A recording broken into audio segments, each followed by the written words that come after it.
What if I told you that thousands of adults in their 50s and 60s reduced chronic knee pain by more than 60% in just 8 weeks, without injections, surgery, or expensive treatments? You don't believe me? These are real outcomes reported from multiple clinical trials in Japan and the United States, where targeted muscle strengthening programs led to significant pain reduction and improved mobility in older adults with knee osteoarthritis. The real breakthrough is not that relief happened, but that it came from strengthening muscles around the knee, instead of just treating the joint itself. And this matters deeply because according to the Arthritis Foundation, over 30 million adults in the United States experience knee osteoarthritis, with risk rising sharply after age 50. The encouraging news is that research from Tokyo and Boston shows that specific strengthening exercises can restore knee stability, reduce inflammation, and rebuild confidence in movement, and that is exactly what we will show you today. Welcome back to another episode of the Senior Health Podcast, where East meets West to help you stay strong, steady, and independent. In a few minutes, we are uncovering the 5 exercises that directly strengthen the muscles supporting your knee and help you move with confidence again. And as always, Japan's oldest doctor is guiding us. Doctor, how important is this episode? So important, John, because many adults over 50 are told knee pain is something they must accept as part of aging or manage with medication alone. But the 5 exercises I am about to share show how targeted muscle work can stabilize the knee joint and give people back years of comfortable movement. And the research supports this completely, right? The level of improvement we see from these exercises often exceeds what medication can provide on its own. It really is remarkable, John. But before we begin, please share with us in the comments your age and where you are watching from, since we'd love to know more about our audience.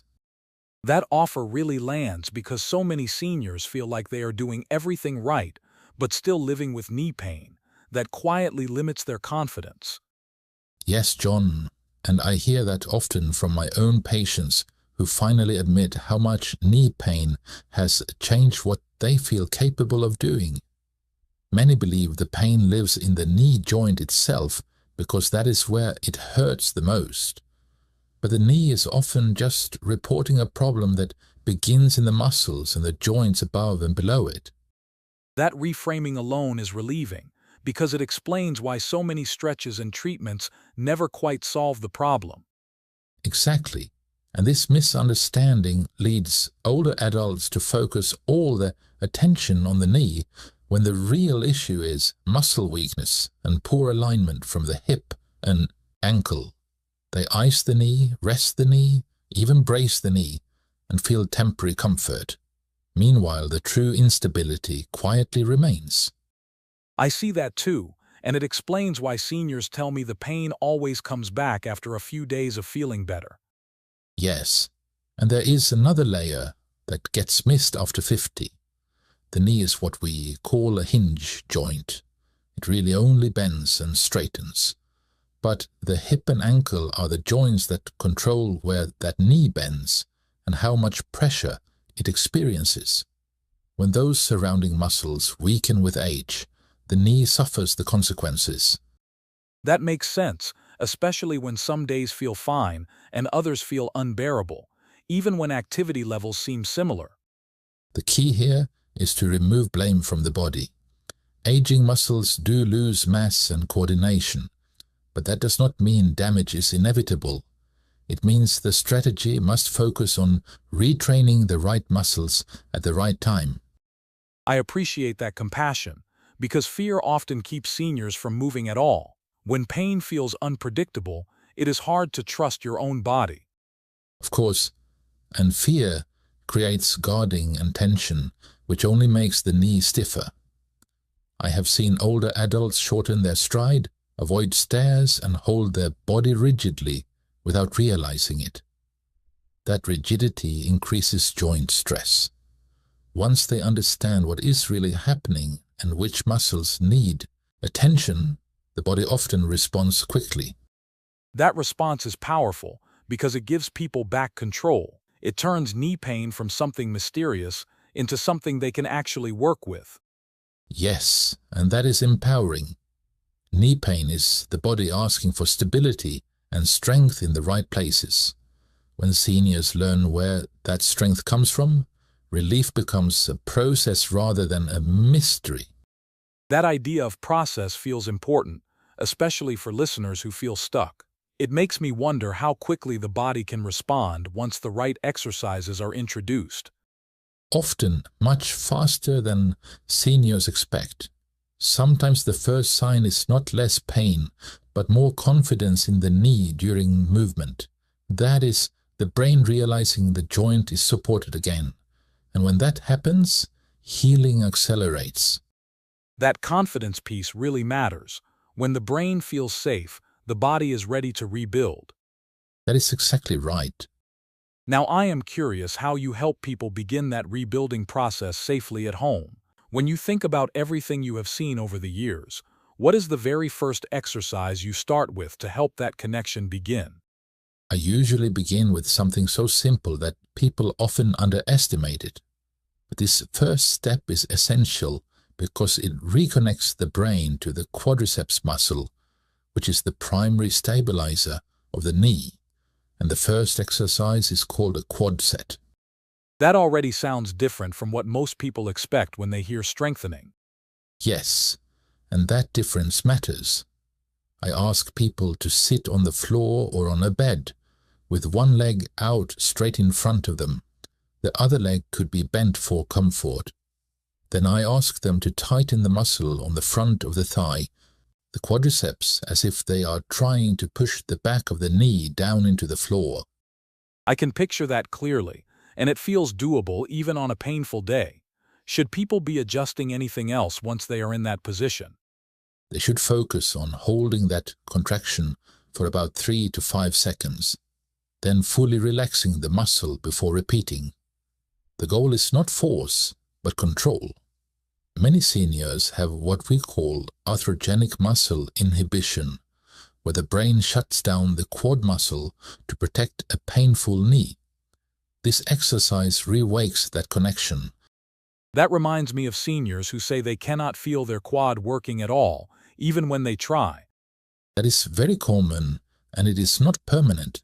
This isometric contraction works because it requires no joint movement, so there is no pain or fear to trigger inhibition. As the muscle fires repeatedly, blood flow improves and the neural connection strengthens. Many older adults notice the muscles starting to twitch or contract more fully within just a few repetitions. That description is helpful because it gives people something real to feel for. How many repetitions do you usually suggest? I always encourage people to perform about 10 repetitions of 3 to 5 second holds. If that feels comfortable, they can do 2 sets of 10 or even 3 sets of 10 throughout the day. There is no harm in doing more as long as the muscle is not cramping or feeling overly fatigued. I hear that a lot in my own patients who want to know if more is better. Exactly, and this is why I call it foundational. Once seniors can fire the quad muscle voluntarily and feel it working, the knee becomes ready for the next step. This is also when some notice less swelling around the knee, because the muscle pump helps drain fluid. But that next step only works if this brain-to-muscle connection has truly been established. That makes me curious about how you build on that activation without losing it. So what is the next exercise you usually guide people toward once this quad connection is solid?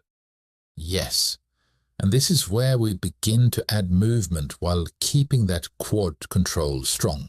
The next exercise is called a straight leg raise, and it builds directly on the quad set we just practiced. That pacing feels intentional, like you are not rushing people ahead too quickly. Exactly. To perform a straight leg raise, seniors start in the same seated or lying position with one leg straight. First, they perform that quad set we just learned, tightening the quad and locking the knee straight. Then, while keeping the knee locked, they slowly lift the entire leg about 12 inches off the floor or bed. They hold for 1 second at the top, then slowly lower it back down. That reminds me of seniors who worry they need to lift higher to make it count. They do not. The key here is control, not height. Lifting the leg while keeping the knee completely straight requires the quad to work harder, especially the part of the quad that also helps flex the hip. If the knee starts to bend during the lift, that tells us the quad is not strong enough yet, and we go back to more quad sets first. That kind of feedback is helpful because the body is giving clear signals about readiness. Exactly, and I always remind them to stop if the knee feels sharp pain or if the lower back starts to arch excessively. Some seniors try to compensate by using their hip flexors too much, which can strain the back. The focus should remain on the quad doing the work. I hear that a lot in seniors who are afraid of making things worse. Knowing when to stop seems just as important as knowing how to move. Yes, and repetition matters too. I usually recommend starting with 10 repetitions on each leg. If that feels good, they can work up to 2 sets of 10 and eventually 3 sets of 10. Many adults over 50 benefit from doing this exercise once or twice a day, especially before walking or standing for long periods. That rhythm idea really resonates because knee pain often comes and goes with daily activity. And once seniors can perform straight leg races with confidence, they often ask how to make it more challenging without equipment. That is when we introduce resistance in a way that feels safe and controlled. That next step can make all the difference. That makes me curious about how you add resistance without increasing fear or risk. How do you help people progress safely into that next level? Well, this is where we slow the movement down and use something very simple to create resistance. The third exercise is called a short arc quad, and it uses a small object like a foam roller, a rolled towel, a firm pillow, or even a blanket placed under the knee. That feels accessible. I can imagine seniors listening and realizing they do not need a gym or expensive equipment to progress. Yes, and that accessibility is essential. To perform this exercise, seniors sit or lie with a foam roller or towel placed under the knee, so the knee is bent about 10 to 15 degrees. From that position, they fire the quad muscle to straighten the knee, lifting the lower leg up until the knee is fully extended. The heel comes off the surface, but the back of the knee stays resting on the foam roller the entire time. That sounds like a movement that isolates the quad beautifully without stressing the joint. Exactly, and that isolation is the goal, because the knee starts in a slightly bent position. The quad has to work through a range where it is often weakest in older adults with knee pain. This builds strength exactly where it is needed most. I tell seniors to perform the movement slowly, taking about 2 seconds to straighten and 2 seconds to lower back down. And once that strength starts to build, the knee starts to feel more stable during everyday movement. Amazing, doctor. Let's move on. When people have built quad strength through these first 3 exercises, what is the next exercise you guide them into to make sure the whole leg is supporting the knee properly? Yes, John. Once the quadriceps is firing well, the next step is to balance that strength by working the muscles on the back of the leg. The fourth exercise is a bridge, and it strengthens the hamstrings and the glutes, which are essential for knee stability during walking and standing.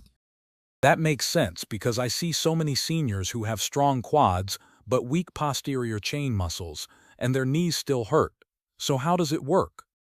Start by lying on your back with both knees bent and feet flat on the floor, about hip width apart. Arms rest down by the sides.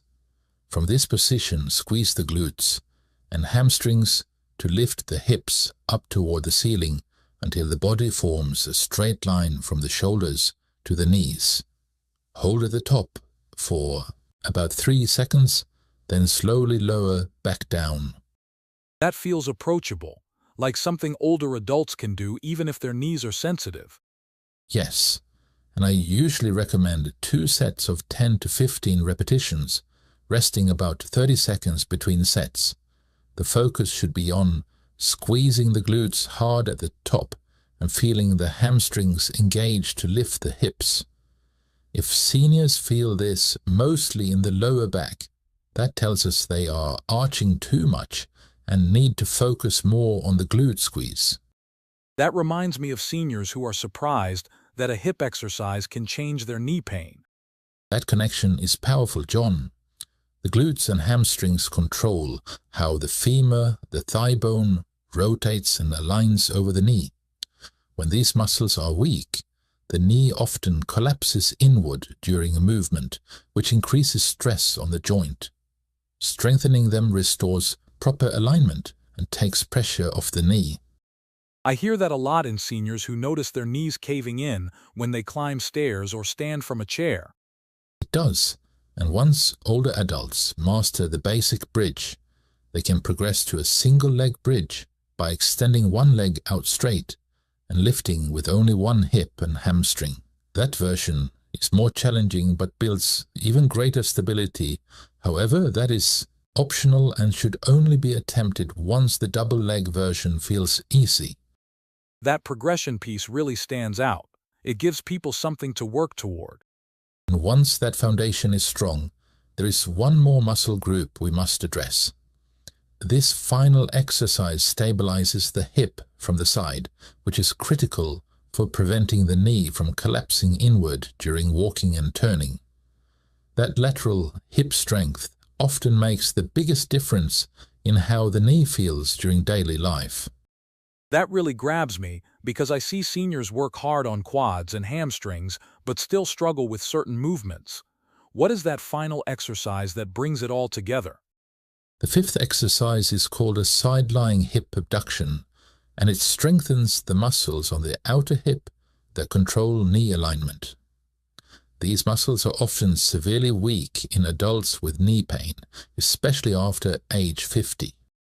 I hear that a lot in seniors who feel stable going forward but unsteady when turning or stepping sideways. Exactly. To perform this exercise, seniors lie on their side with the bottom leg bent for support and the top leg straight. The head can rest on the arm or a pillow. From this position, they lift the top leg up toward the ceiling, leading with the heel, not the toes. The movement should go slightly up and back, activating the glutes on the side of the hip. That cue about leading with the heel is helpful, because I imagine older adults naturally want to turn the toe up. Yes, and when seniors lead with the toe, they often use the hip flexor instead of the glute, which defeats the purpose. I always tell them to imagine pulling the heel toward the ceiling and slightly behind the body. That ensures the lateral glute is doing the work. They should feel the muscle contracting right on the side of the hip, almost behind it. That feels like a movement that meets people where they are. Exactly, and I usually recommend starting with 10 repetitions on each side. If that feels good, they can work up to 2 sets of 10 and eventually 3 sets of 10. Some adults like to add a resistance band around the thighs for extra challenge once the movement feels easy, but that is optional. That reminds me of seniors who are surprised that such a small movement can make such a big difference in how their knees feel during walking.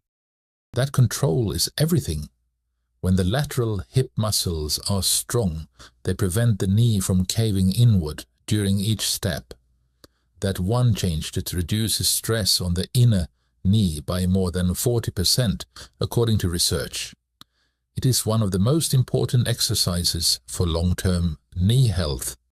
That really stays with me because it shows how one weak muscle can create a cascade of problems. Yes, and once seniors have these 5 exercises working together, quad sets, straight leg races, short arc quads, bridges and side-lying hip abduction, they often feel a dramatic shift in stability and confidence. But there is one trap that can undo all of this progress, even when the exercises are performed perfectly. That really grabs me because I see seniors work so hard and still get stuck. Everyone, please stay with us. What is the most common mistake you see that quietly brings the knee pain right back? I see a few common mistakes, again and again, all coming from good intentions. The first one is doing too much too soon, believing that more repetitions or heavier resistance will speed up healing, when in reality that approach inflames the knee and sets progress back by weeks. I hear that a lot in seniors who feel motivated but end up frustrated by setbacks. Exactly. Another mistake is performing these exercises with poor form, especially letting the knee cave inward during leg lifts or bridges. That misalignment reinforces the exact pattern we are trying to fix. And the third mistake is skipping the exercises on days when the knee feels good, when in reality, those are the best days to build strength and prevent future flare-ups. That really resonates because consistency seems to be the hardest part for most seniors. Yes, and none of these mistakes mean people are failing. They simply show that patience and proper form matter more than intensity. When exercises are done correctly, with the control and consistency, the knee often feels better within 2 to 3 weeks, and strength continues to build for months. That really stays with me. It feels like the moment where effort turns into understanding. I remind seniors that progress itself is healing, even on difficult days. When pain returns temporarily, it is not failure. It is simply the body asking for patience and continued effort. That really grounds this whole conversation for me. Now, if you are still listening, leave us with a comment where you are watching from, like the episode and subscribe to the channel. Oh, and watch this next video right now. Yes, please. We've picked this one especially for you.